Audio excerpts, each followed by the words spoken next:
Matt from the Trade Brigade here doing a technical analysis on ticker symbol CHGG for Chegg Inc. of course. On the left-hand side, we have the daily time frame, and on the right-hand side, the 30-minute intraday time frame. First things first, I need to let you know they gave us an earnings announcement after the bell today, so let's flip on the extended hours session here and see what's going on with the number. So zooming in, quite a nice little move to the upside that's developing so far. We, of course, always want to know three numbers whenever we're dealing with gaps. We want to know the overnight high, the forecasted opening print, and today's high of day.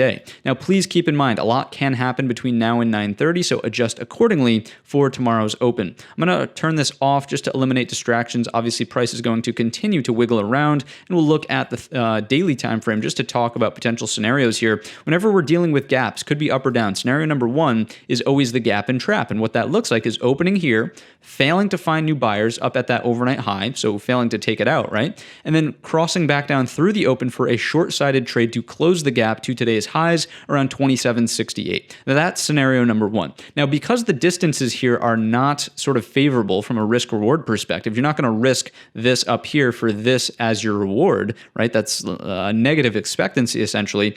You probably want to see something like this, right? Maybe a little attempt and then a cross back over, stop goes here, targets down here. That makes much more sense, right? That risk-reward, much more favorable. So that's what I would want to see if it's going to be a short-sided trade, or if the open can get closer to the overnight high by the time the bell rings, right? So if we get something like this, that obviously increases your target and decreases your risk, something like that. So that's what I would think about inside of Chegg. The flip side of this coin is scenario number two, the gap and go, the one everyone sort of always wants to happen, right? But it usually doesn't happen, is if we open here, put in some sort of bullish consolidation pattern up against the overnight high, could be a bull flag like that, could be an ascending triangle with higher lows, anything that basically sets up a breakout up and over 32 at this point in time should take us to the next daily area of resistance. Let me pop this back on auto. We'll find that target together.